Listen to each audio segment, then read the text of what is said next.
Programang ito ay rated SPG. Striktong patnubay at gabay ng magulang ang kailangan. Maaaring may masiselang tema, lengguwahe, karahasan, sexual, horror o droga na hindi angkop sa mga bata.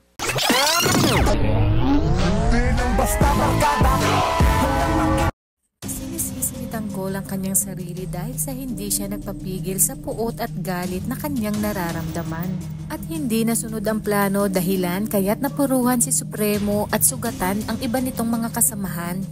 Samantalang si Ramon naman ay agad na pinaimbestigahan ang lalaking tumangay kay Monique na siya ngang si Tanggol. Tinawagan niya si Ribas upang alamin kung sino ba talaga ito dahil marami nga siyang katanungan na gustong malaman.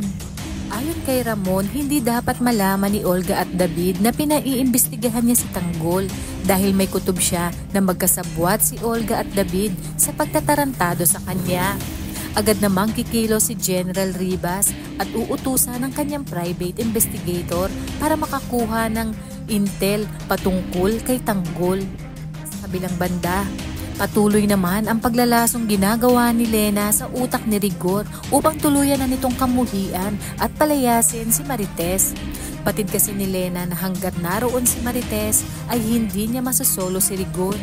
Sa pag-iisa ni Tanggol sa bar ay sinabi niya sa kanyang sarili na maswerte pa itong si Ramon dahil nabuhay pa ito. Kung kaya't sa susunod na pagkikita nila ay sisiguraduhin niyang mapapatay niya na ito. Kabaliktaran ng kay Ramon nang nakaharap na nito si Tanggol ay may kung anong pumigil sa kanya upang kalabitin ang baril. Alam naman natin hindi mahirap kay Ramon ang kumitil ng buhay ng isang tao, ngunit kakaiba umano ang lalaking nakaharap niya. Kaya naman pilit siyang kinukumbinsi ni Don Julio na wag nang mag-isip si Ramon dahil naroroon naman at kasama ni Ramon ang kanyang anak sa katauhan ni David. Maya-maya pa ay nakatanggap na ng tawag si Ramon mula kay General Ribas. Sinabi ni Ribas na huwag mabibigla si Ramon dahil ang taong pinaiimbestigahan nito ay ang kanyang tunay na anak. Kung saan Jesus Nazareno din ang pangalan alias Tanggol. Ibig sabihin tama ang hinala ni Ramon na impostor ang Tanggol na kasama niya.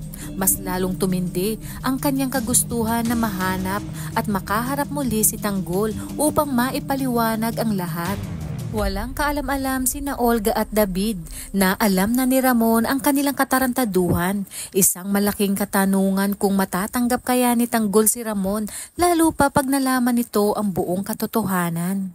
Kaya naman kapamilya kung bago ka pa lang sa aking channel ay mag-subscribe ka na at i-click mo na rin ang bell icon para updated ka sa pinakahuling kaganapan sa paborito mong teleserye, ang FPJ's Batang Quiapo. Hanggang sa muli, salamat!